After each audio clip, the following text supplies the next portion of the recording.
Hello जी, good morning. Welcome to exam today friend. 11 મે 2024ના રિલેટિવ કરંટ અફેર્સની ડિસ્કશન આ વિડીયોમાં આપણે કરવાના છે, તો છેલ્લે સુધી વિડીયો સાથે બની રહેજો। કરંટ અફેર્સ ઇમ્પોર્ટન્ટ ટોપિક છે, દરેક એક્ઝામમાં પ્રશ્ન પૂછવામાં આવે છે। મિત્રો ટોપિક પર આવીએ। 11 મે 2024 ક્વેશ્ચન નંબર 1 છે, હાલમાં મહારાણા પ્રતાપ જયંતિ ક્યારે મનાવવામાં આવી? તો ફ્રેન્ડ વાત થઈ છે અહીંયા મહારાણા પ્રતાપ જયંતિની। એ દર વર્ષે 9 મેના રોજ મનાવવામાં આવે છે। 9 મે મહારાણા પ્રતાપ જયંતિ।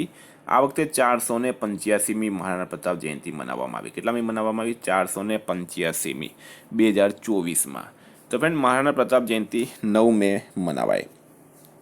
હાલમાં 8 મે વિશ્વ રેડ ક્રોસ દિવસ અને વિશ્વ થેલેસીમિયા દિવસ મનાવાયો। 7 મે વિશ્વ અસ્થમા દિવસ, 5 મે વિશ્વ હાસ્ય દિવસ અને 4 મે આંતરરાષ્ટ્રીય અગ્નિશમન દિવસ। તમામ દિવસ ઇમ્પોર્ટન્ટ છે, યાદ રાખો। હાલમાં કયા દેશે અદાણી ગ્રીનને વિન્ડ પાવર ડેવલપ કરવાની મંજૂરી આપી છે? તો વિન્ડ પાવર ડેવલપ કરવામાં આવશે શ્રીલંકા દેશમાં। મંજૂરી આપવામાં આવી છે શ્રીલંકા સરકાર દ્વારા। કોને આપવામાં આવી છે? અદાણી ગ્રીનને। મિત્રો વાત કરીએ શ્રીલંકાની। શ્રીલંકાનું કેપિટલ છે કોલંબો। શ્રીલંકાની કરન્સી છે શ્રીલંકન રૂપિયા। પીએમ છે દિનેશ ગુણવર્ધને અને પ્રેસિડેન્ટ છે મિત્રો રાનિલ વિક્રમસિંઘે। હાલમાં શ્રીલંકામાં ભારતીય આવાસ પરિયોજના અંતર્ગત 1300 ઘરોમાં નિર્માણની ઔપચારિકતાનું શુભારંભ કરવામાં આવ્યું। વન ડેમાં ડબલ સેન્ચુરી મારવાળો શ્રીલંકન ક્રિકેટર બન્યા છે પથુમ નિસાંકા। શ્રીલંકા અને મોરિશસે યુપીઆઈ સર્વિસ વર્ચ્યુઅલી લોન્ચ કરી છે। ભારત શ્રીલંકાના પર્યટન સ્ત્રોતના રૂપમાં ટોપ પર રહ્યું છે। હાલમાં ગુજરાતમાં થયેલ ઇફકોના ડાયરેક્ટરની ચૂંટણીમાં કોણ ભવ્ય વિજેતા થયા? તો ઇફકો, બરાબર, ફાર્મર્સની મિત્રો એક ખૂબ જ મોટી સહકારી સમિતિ છે ઇફકો। એના ડાયરેક્ટરની ચૂંટણી થઈ છે હાલમાં ગુજરાત ઝોનમાં, અને એમાં જયેશ રાદડિયા જે છે એ વિજેતા બન્યા છે। જયેશ રાદડિયા ટોટલ 180 વોટ પડ્યા। ટોટલ કેટલા હતા મિત્રો? 180 વોટ। એમાંથી જયેશ રાદડિયાને 114 વોટ મળ્યા છે। જયેશભાઈ રાદડિયાને 114 વોટ મળ્યા છે। એમની સામે હતા મિત્રો બિપિન પટેલ, બરાબર। બિપિન પટેલને ભારતીય જનતા પાર્ટીનું સમર્થન હતું, એમને માત્ર 66 વોટ મળ્યા। તો જયેશ રાદડિયાએ ભવ્ય વિજય મેળવ્યો છે ઇફકોના ડાયરેક્ટરની ચૂંટણીમાં, જયેશભાઈ રાદડિયા।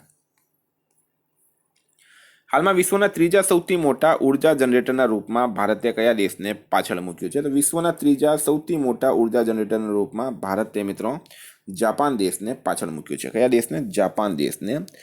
યુનાઇટેડ કિંગડમ સ્થિત વૈશ્વિક થિંક ટેન્ક એમ્બર, બરાબર, એક એમ્બર નામની એક થિંક ટેન્ક છે મિત્રો। નામ શું છે? એમ્બર। એમ્બર દ્વારા પ્રકાશિત 15મી ગ્લોબલ ઇલેક્ટ્રિસિટી રિવ્યૂ રિપોર્ટ મુજબ સૌથી મોટા ઉર્જા જનરેટરના રૂપમાં ભારતે જાપાન દેશને પાછળ મૂક્યું છે। મિત્રો વાત કરીએ જાપાનની। જાપાનનું કેપિટલ છે ટોક્યો। જાપાનના પીએમ છે ફુમિયો કિશિદા અને જાપાનની કરન્સી છે મિત્રો જાપાની યેન। હાલમાં જાપાનમાં 1000 વર્ષ જૂનો સોમિન સાઈ મહોત્સવ સમાપ્ત થયો। જાપાન દુનિયાનો પહેલો લાકડીનો ઉપગ્રહ લોન્ચ કરશે। જાપાન દરિયાની અંદર જ્વાળામુખી વિસ્ફોટ પછી નવો દ્વીપ મળ્યો છે। ઇસરો જાપાનની સ્પેસ એજન્સીની મદદથી નેક્સ્ટ ચંદ્રમા મિશન પૂરું કરશે। વિદ્યાર્થી મિત્રો specially Gujarat police constable PSI LRD માટે એક્ઝામ ટુડેનું લેટેસ્ટ એક વર્ષનું કરંટ અફેર્સ, આમાં તમને અલગ અલગ ટોપિકની 44થી વધારે કરંટ અફેર્સની પીડીએફ, છેલ્લા એક વર્ષની લેટેસ્ટ કરંટ અફેર્સની પીડીએફ, 10,000થી વધારે પ્રશ્નોનો સમાવેશ, ગઈ તમામ એક્ઝામમાં 100% કરંટ અફેર પૂછાયું છે। મિત્રો અત્યારથી જ પોલીસ અને પીએસઆઈ એલઆરડી માટે કરંટ અફેર્સની તૈયારી ચાલુ કરી દો। 15 માર્ક જેટલું કરંટ અફેર્સ પૂછવામાં આવશે। તો પીડીએફ માટે માત્ર 250 રૂપિયા 9510411961 પર ગૂગલ પે, ફોનપે, પેટીએમ કંઈ પણ કરો, સ્ક્રીનશોટ મોકલી આપો, 2 મિનિટમાં પીડીએફ મળી જશે। હાલમાં આરબીઆઈએ કઈ બેંકના મોબાઈલ એપ પર લાગેલ પ્રતિબંધ હટાવ્યો છે? તો થોડા દિવસ પહેલાં આ જ ચેનલ પર આપણે વાત કરી હતી। રિઝર્વ બેંક ઓફ ઇન્ડિયાએ બેંક ઓફ બરોડા જે મોબાઈલ એપ છે એના પર પ્રતિબંધ લગાવ્યો હતો। હવે આરબીઆઈએ આ પ્રતિબંધ હટાવી દીધો છે। મિત્રો વાત કરીએ આરબીઆઈની સ્થાપના 1 એપ્રિલ 1935ના રોજ થઈ હતી। એનું હેડક્વાર્ટર મિત્રો મુંબઈમાં આવેલું છે। આરબીઆઈના ગવર્નર છે શક્તિકાંત દાસ।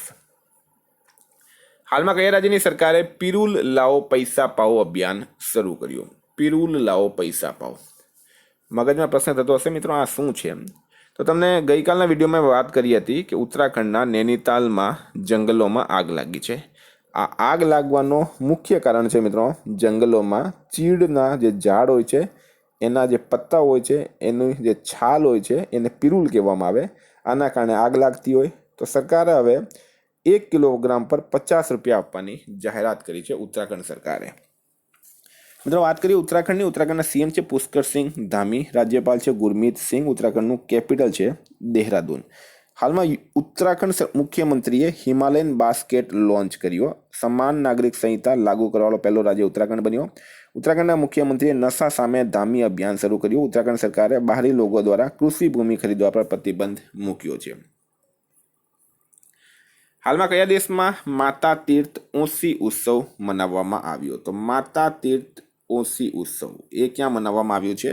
તો રાઈટ આન્સર છે મિત્રો આમાં નેપાળ દેશમાં. આમાં શું થાય છે? તો આ એક મધર્સ ડેના રૂપમાં મનાવવામાં આવે, જેમાં માતાની પૂજા થાય છે, માતાને પ્રણામ કરવામાં આવે છે, માતાને મિત્રો ગિફ્ટ આપવામાં આવે છે. નેપાળ રાઈટ આન્સર છે. અને મિત્રો આ તહેવાર વૈશાખની પૂર્ણિમાના દિવસે પણ મનાવવામાં આવે, આ પણ યાદ રાખો.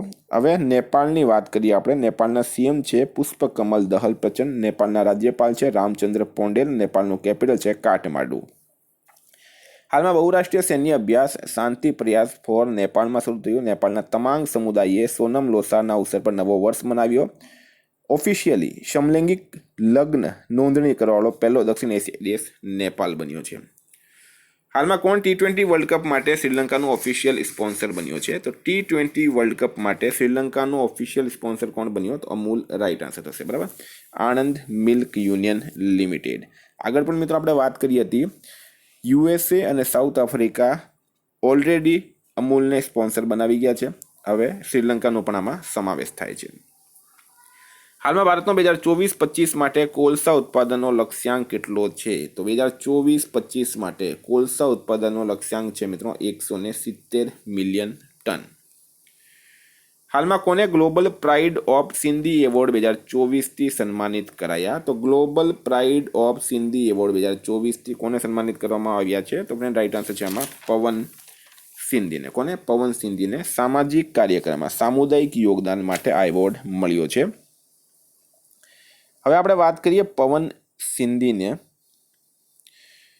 તો હેમા માલિનીને પંડિત લચ્છુ મહારાજ પુરસ્કાર મળ્યો. ઇન્ડિયા ટુડેની AI એન્કર સનાને વૈશ્વિક મીડિયા પુરસ્કાર મળ્યો. કેરળની જીના જસ્ટસને કેમ્બ્રિજ શિક્ષક પુરસ્કાર મળ્યો. બાંગ્લાદેશની ગાયિકા રેજવાના ચૌધરી બાનિયાને પદ્મશ્રીથી સન્માનિત કરાયા.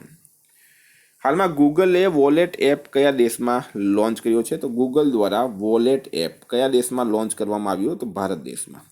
બરાબર, ભારત દેશમાં ગૂગલ વોલેટ લોન્ચ કરવામાં આવ્યું છે. થોડી ડિટેલમાં માહિતી લઈએ મિત્રો, તમે જોઈ શકો. આ છે ગૂગલ વોલેટ. બરાબર, આ એનો છે લોગો. હવે મિત્રો વાત થઈ છે ભારતની, તો દૂધ ઉત્પાદનમાં નંબર 1 છે ભારત. ભારત એશિયામાં સૌથી વધારે વિદેશી ફંડનું આકર્ષણ કરતા બન્યો છે. દુનિયામાં બીજો સૌથી મોટો મોબાઈલ ફોન ઉત્પાદક ભારત બન્યો છે. ભારતના વૈજ્ઞાનિકોએ કેળાના છિલકામાંથી ઇકો વુન્ડ ડ્રેસિંગ બનાવ્યો. ભારતની પહેલી મહિલા રોબોટ વ્યોમ મિત્ર અંતરિક્ષમાં ઉડાન ભરશે. હેનલે પાસપોર્ટ ઇન્ડેક્સ 2024માં ભારતીય પાસપોર્ટ 85મા નંબર પર રહ્યું છે. ડેનમાર્કે ભારતમાં હરિત ઇંધણ ગઠબંધનની શરૂઆત કરી છે. હાલમાં વૈશ્વિક પ્રેષણના મામલામાં દુનિયાનો નંબર 1 દેશ કયો બન્યો છે? તો વૈશ્વિક પ્રેષણ. આ પ્રેષણ શું છે? તો મૂળ ભારતના લોકો અથવા તો કોઈ પણ દેશના મૂળ લોકો જે બીજા દેશમાં રહેતા હોય અને ત્યાંની કરન્સી પોતાના દેશમાં મોકલતા હોય એને પ્રેષણ કહેવામાં આવે. બરાબર, તો મૂળ ભારતના લોકો બીજા દેશમાંથી જે રૂપિયા મોકલે એને પ્રેષણ કહેવામાં આવે.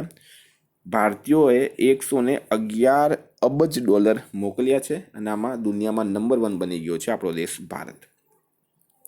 હાલમાં જ્હોન સ્વીની કયા દેશના પ્રથમ મંત્રી ચૂંટાયા? તો સ્કોટલેન્ડના ફર્સ્ટ મેન અથવા તો પ્રાઇમ મિનિસ્ટર પણ આપણે કહી શકીએ, જ્હોન સ્વીની ચૂંટાયા છે. હાલમાં કયા દેશની કંપનીએ મીણબત્તીના મીણથી ચાલવાવાળા રોકેટનું પરીક્ષણ કર્યું છે? તો મિત્રો રાઈટ આન્સર છે આમાં જર્મની. જર્મનીની કંપનીએ મીણથી ચાલવાવાળા રોકેટનું પરીક્ષણ કર્યું. વાત જર્મનીની થઈ. જર્મનીનું કેપિટલ છે બર્લિન, કરન્સી છે યુરો. જર્મનીના PM છે ફ્રેન્ક વોલ્ટર સ્ટેનમેયર. જર્મનીના ચાન્સલર છે મિત્રો ઓલાફ સ્કોલ્જ. હાલમાં HDFC લાઈફના અધ્યક્ષના રૂપમાં કોની નિમણૂક કરાઈ છે? તો ફ્રેન્ડ રાઈટ આન્સર છે આમાં કેકી મિસ્ત્રીની. HDFC housing development and financial corporation HDFCનું પૂરું નામ છે. HDFC લાઈફના અધ્યક્ષ બન્યા છે મિત્રો કેકી મિસ્ત્રી.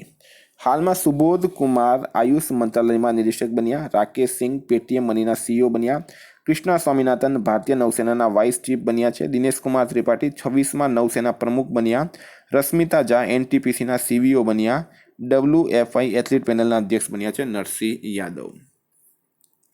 હાલમાં વર્ગીઝ કોશીનું નિધન થયું છે તેઓ કોણ હતા? તો ફ્રેન્ડ વર્ગીઝ કોશીનું હાલમાં નિધન થયું છે. એક ચેસ કોચ હતા, શતરંજ કોચ હતા. હાલમાં જારી વેલ્થીએસ્ટ સિટીઝ રિપોર્ટ 2024માં વિશ્વમાં સૌથી અમીર શહેર કયો બન્યો છે? તો ન્યુયોર્ક રાઈટ આન્સર થશે. વાત કરીએ ભારતીય શહેરોની જે ટોપ 50માં સામેલ છે મિત્રો, મુંબઈ 24માં નંબર છે, બરાબર. મુંબઈ કયા નંબર પર છે? 24માં નંબરે. અને દિલ્હી જે છે મિત્રો એ છે 37માં નંબરે. ટોપ પર છે ન્યુયોર્ક. વિદ્યાર્થી મિત્રો, હતા કરંટ અફેર્સના પ્રશ્નો. વાત કરીએ રિવિઝન 10/5/2024 વિશ્વ રેડ ક્રોસ દિવસ 8 મે મનાવાય. કયા દેશે તણાવ વચ્ચે સામરિક પરમાણુ હથિયાર અભ્યાસની જાહેરાત કરી? રશિયા રાઈટ આન્સર છે. કયા દેશે સ્વદેશી બુલેટ ટ્રેન વિકસાવવાની શરૂઆત કરી છે? તો ફ્રેન્ડ રાઈટ આન્સર છે ભારત. હાલમાં કયા દેશે જુ ફેઈહોંગને ભારતમાં પોતાના નવા રાજદૂત નિયુક્ત કર્યા? તો ચીને કર્યા. વિદ્યાર્થી મિત્રો, specially Gujarat police constable PSI LRD માટે સ્પેશિયલી કહું છું તમને, બરાબર. એક્ઝામ ટુડેનું એપ્લિકેશન, એની લિંક તમને ડિસ્ક્રિપ્શન બોક્સમાં મળી જશે, ત્યાંથી ડાઉનલોડ કરો. આમાં તમને ગુજરાત, ઇતિહાસ, ભૂગોળ, જીઓગ્રાફી, મેથ્સ, ઇંગ્લિશ, રીઝનિંગ, બરાબર, વ્યાકરણ, બંધારણ સહિત તમામ સબ્જેક્ટની ટોપિક વાઇઝ ટેસ્ટ મળશે. 100 માર્કના પ્રશ્નપત્રો મળશે. ત્યાં તમે જઈને પોતાની તૈયારી ચકાસી શકો. આની લિંક જે છે ડિસ્ક્રિપ્શન બોક્સમાં આપેલી છે. એપ્લિકેશન આજે ડાઉનલોડ કરો. 1500 વિદ્યાર્થી રોજના આમાં ટેસ્ટ આપી રહ્યા છે. વાયુસેનાએ નૈનીતાલના જંગલોમાં લાગેલા આગ બુઝાવવા કયો ઓપરેશન શરૂ કર્યું? તો બોબી બકેટ. કયા રાજ્યમાં વેસ્ટ નાઇલ તાવથી એક વ્યક્તિ નિધન થયું છે? તો કેરળ રાઈટ આન્સર છે. ભારત અને કયા દેશો છે 5મી સંયુક્ત સીમા શુલ્ક સમૂહની બેઠકનું લેહમાં આયોજન થયું? તો ભૂટાન રાઈટ આન્સર છે. સ્કોટ ફ્લેમિંગ કયા દેશની પુરુષ બાસ્કેટબોલ ટીમના મુખ્ય કોચ બન્યા? તો ભારત. NSGના નવા ડાયરેક્ટર બન્યા છે નલિન પ્રભાત. T20માં 350 વિકેટ લેવાળા પ્રથમ ભારતીય બોલર બન્યા છે યજુવેન્દ્ર ચહલ. કોણે પોતાનો પહેલો સ્નૂકર વિશ્વ ખિતાબ જીત્યો? તો કાયરેન વિલ્સને. હાલમાં રન ફોર વિકસિત ભારત મેરેથોનનું આયોજન કરાયું છે દિલ્હી ખાતે. ભારતીય સેના અને વાયુસેનાએ ક્યાં સંયુક્ત અભ્યાસ કર્યો? તો પંજાબ રાઈટ આન્સર છે. ભારતે કયા દેશને 14,000 ટન ગેર બાસમતી સફેદ ચાવલના નિર્યાતને મંજૂરી આપી? તો મોરિશસ. હાલમાં વિઝાએ કોને ભારતમાં કન્ટ્રી મેનેજરના રૂપમાં નિયુક્ત કર્યા? સુજય રૈનાને. સલામ બિન રજાકનું નિધન થયું છે, તેઓ લેખક હતા. ચર્ચામાં રહેલ સિંકુલા પાસ કયા રાજ્યમાં સ્થિત છે? હિમાચલ પ્રદેશમાં. ફ્રેન્ડ, આ રિવિઝનના પ્રશ્નો. ગઈકાલે તમને પ્રશ્ન પૂછાયો, હાલમાં કયા રાજ્યના રાજ્યપાલે સ્કૂલ ઓન વ્હીલ્સનું ઉદ્ઘાટન કર્યું? તો કેરળ રાઈટ આન્સર હતું. મણિપુર રાઈટ આન્સર હતું. આજનો પ્રશ્ન છે, હાલમાં કયા દેશે સ્વદેશી બુલેટ ટ્રેન વિકસાવવાની શરૂઆત કરી છે? એનો જવાબ તમારે કમેન્ટ બોક્સમાં જણાવવાનો. ફ્રેન્ડ, વોટ્સઅપ અને ટેલિગ્રામની લિંક ડિસ્ક્રિપ્શન બોક્સમાં આપેલી છે. PDF માટે 9510411961 પર કોન્ટેક્ટ કરો. Thank you. ફરી મળીશું નવા વિડીયો સાથે. જય હિન્દ.